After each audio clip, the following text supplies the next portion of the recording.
Okay, response video to Matt over at Quantum of Conscience. The video is titled "They Have Hidden Health from Us and Habituated Disease," I think. Okay, I'm going to jump straight into this because that's a bit of a harsh statement there. I don't fully agree with the statement, or at least the hidden health from us. And I guess I'm just going to come out and say it straight away, and then we can work back into it from here on out. Whichever way we're going, I don't know right now. The cogs are turning, but I don't know what we're really doing. The key to good health is simply looking at nature and how nature does things, and sticking with that. Okay, there's a reason why it was designed the way it was designed, and we come from nature, so we probably should be part of that system, shouldn't we? Okay. So nature has all the answers for us. Okay. Is nature hidden from us? I argue it's not. I mean, I'm in a fortunate situation that I can look out the window here and or walk out the back door and I'm pretty much into nature. At least a fairly good kind of nature. People in cities, I mean, there's areas within cities that you can observe things and natural processes, but yeah, it is kind of hidden in that situation. But it's not hidden to a sense of you just can't find it ever. You know, you can watch it on the TV. There's nature programs on the TV. You can infer stuff from watching programs on the TV. So and there's plenty of stuff on YouTube. So is it really hidden? No. But there's a lot of other BS that covers stuff up, and a lot of stuff that's pushed on us that does kind of mask it to a certain extent. And if you are going to listen to what other men and women say, then you know, I don't know. You know, that's a different path. You know, you're going down a path of, instead of listening to what God created, now you're listening to other men's ideas. And quite honestly, most people don't know their ear hole from their arsehole. So you're uh it doesn't bode well to trust what anybody says, really. I'd just leave it at that. I wouldn't even trust what I'm saying now, apart from I am saying go look at nature. Don't listen to me. Go observe it for yourself, and you can figure all this stuff out. It's free, and if you just use your common sense, you can understand all this stuff quite easily. So, I've already broke down what you need for good health. That's nature. I've already spoken the first part of Matt's video, which is the title, and I don't quite agree with stuff as actually hidden. It is there to be observed if you know where to look, and it's, for most people, it's simply looking at, outside the front door or whatever. For a lot of people it's not, but a lot of people have gardens and so forth and so on, and there's parks in cities, and there's the TV where you can look at natural goings on, and so you can figure this stuff out. Okay, second part of my rant, and then I'll get on to some useful stuff about this. I don't know.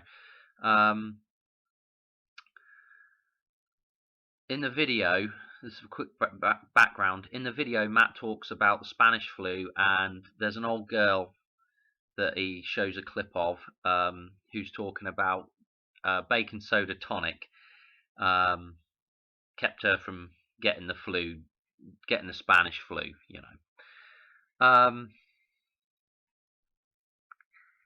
I have problems. I have problems when we start looking to remedies that, for the most part, really wouldn't occur in nature. I mean, I don't know where you'd find baking soda in nature, to tell you the truth. um, you know, I I guess if you could find some, I try to think what's the closest thing you could find to it. I guess some chalk or something. I don't know.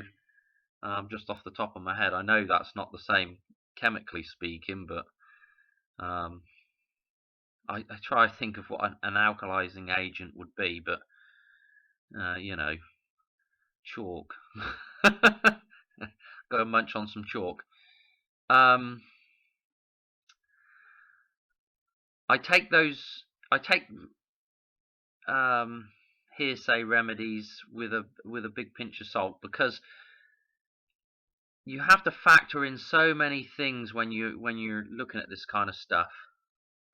Simply placebo effect. I know placebo. If you look at all the data, placebo does work.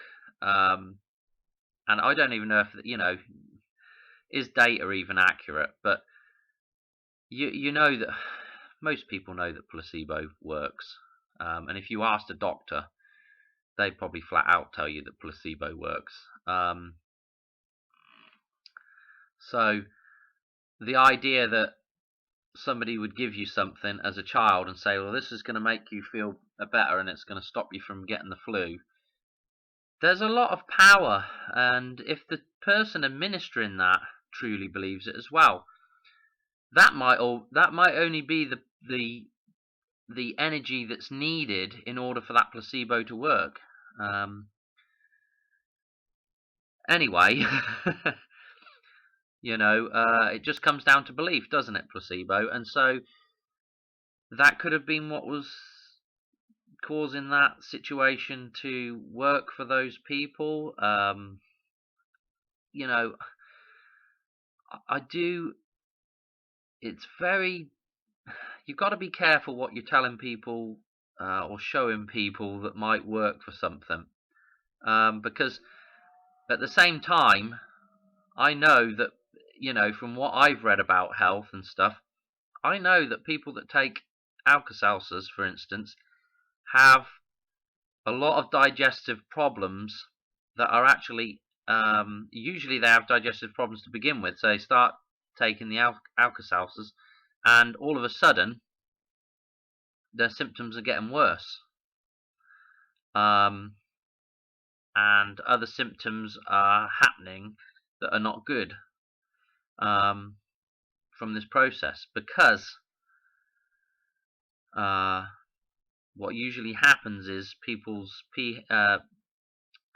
they've got low stomach acid to begin with, okay, which counterintuitively causes acid reflux, and taking an alkalizing agent,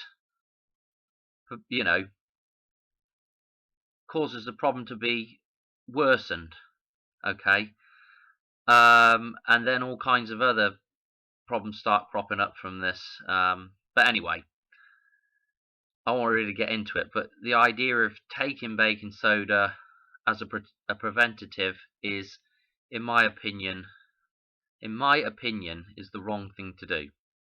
If you believe it works for you, you do what you got to do. But so that's my second gripe anyway, out of the way. It's not something that you would do in nature, and I'm going to tell you right now, if you're putting proper food into your body, the body will take care of itself. And it's the same with all these supplements and everything. I do agree to a certain extent that food is so crap now, you're not probably going to get what you need from supermarket bought food. I mean, that's the crux of the matter. Okay, you're just not going to get what you need from supermarket food, even if you're buying organic. You may get, it may be a better situation for you, but that stuff is still not where it needs to be for good health. So there is an argument for taking supplementation, and if you can get good absorbable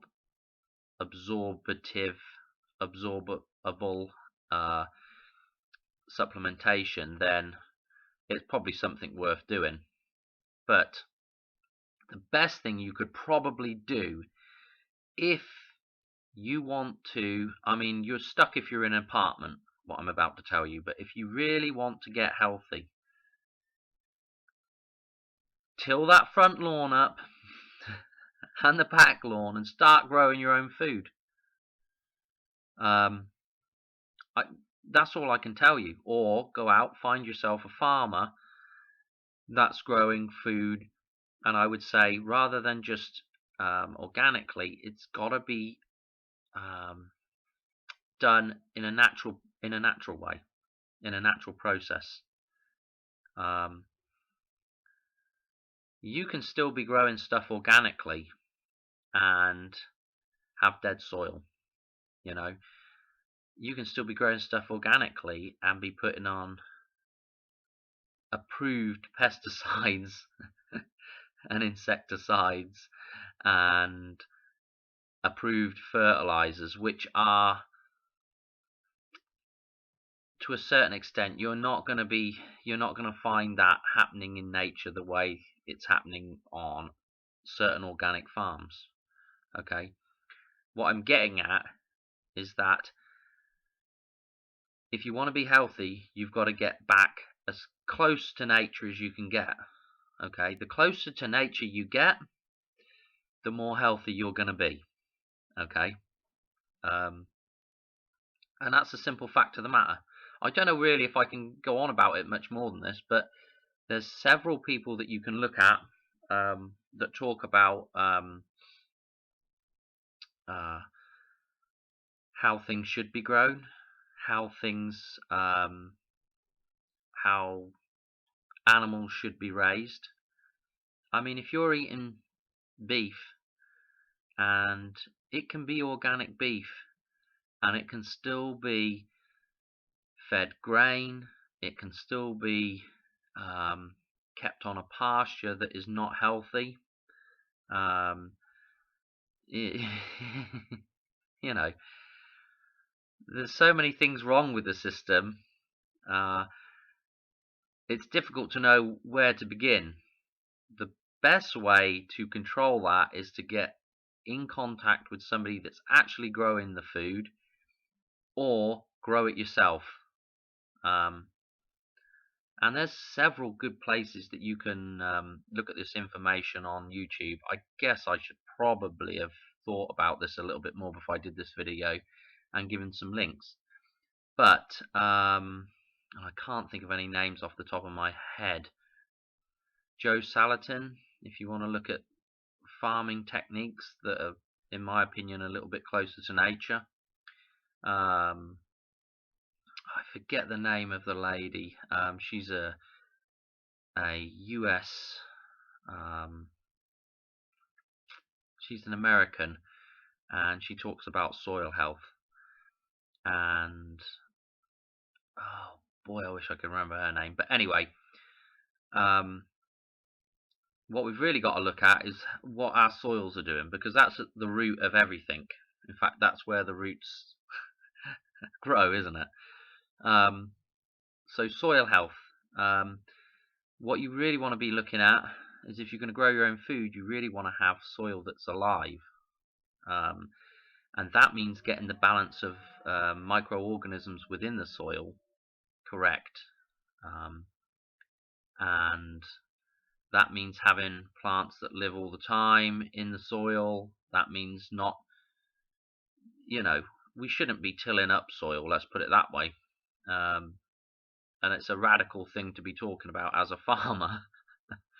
But the tillage that goes on today, and when you see people that are talking about becoming vegan because it's the right thing to do for the planet, that's completely upside down. Okay, because unless you're going to be a vegan that's going and sourcing your stuff from a farmer that's actually growing the stuff in a natural setting, there isn't anything really good about being vegan.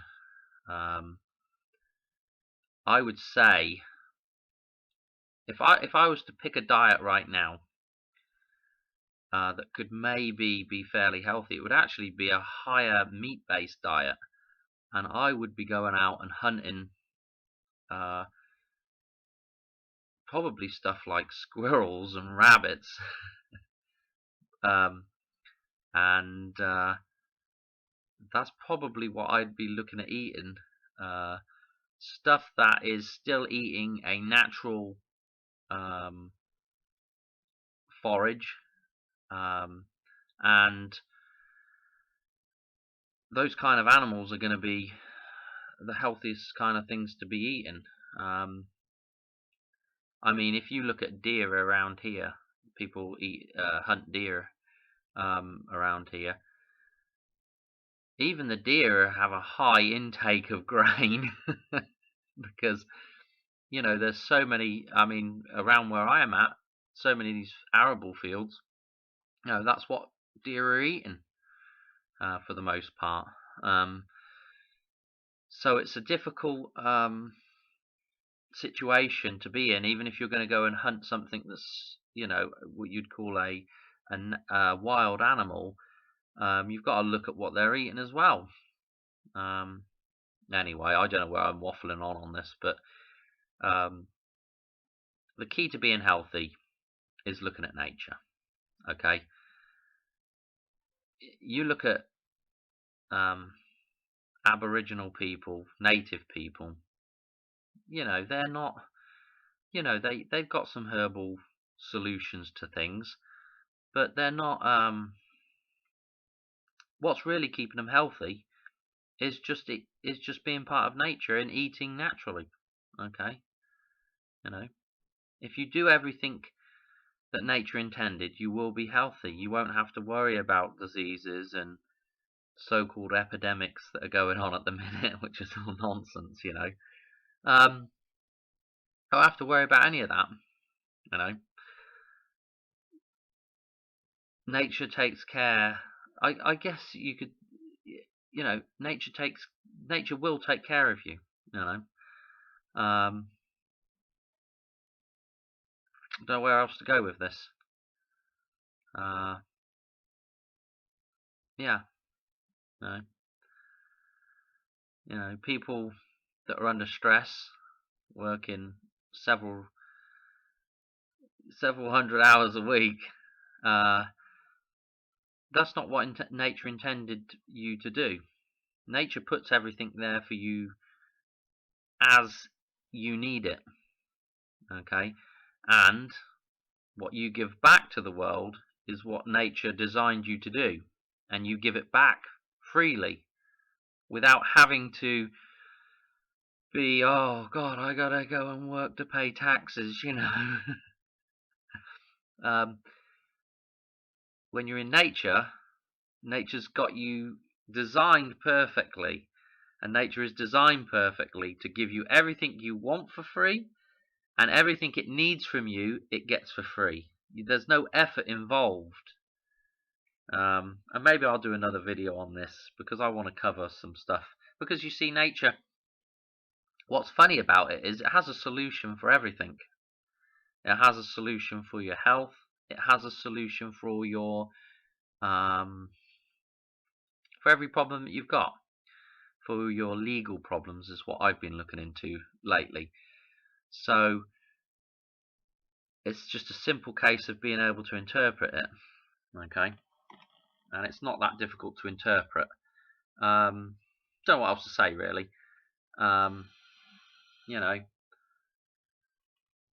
Did nature intend for you to be sat on your ass 24/7? No, nature intended you to be up, moving about. Did nature intend, again, for you to be eating processed foods all the time? No. It just doesn't work like that, you know. So highly processed foods. It's difficult to get off of this. I mean, I'm not healthy at all. I know it. I'm I'm in a very bad state of health. But you know, what do you do? What do you do when you've become so accustomed and so hooked, so addicted to uh, the stuff that's been pushed? You know, and that is basically the nature of the this reality at the moment, is that the system is a system that gets you hooked on stuff that's unnatural, and that's how the system perpetuates itself. Okay, that's the devil. Everything that's unnatural. Okay, it wants you to get hooked on processed foods, sugar and fat, and you know, I mean, there's not, you know, I mean, I know people go on about olive oil and other oils that are supposedly good for you, but it's just really not something that you're going to be having in, you know, huge quantities in nature. You know, if you're having olive oil in nature, well, you're eating olives. um, you know, the only place I would see that you might eat a certain large volume of an oil-based thing would be if you were eating an animal, if you're eating fat off an animal.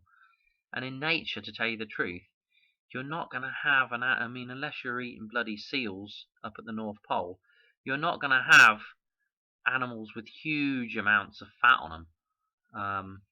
I'm trying to think of something that you would see in nature that would have a huge amount of fat on it. I can't really think about it. The only thing that springs to mind is like a bloody walrus or a seal or something.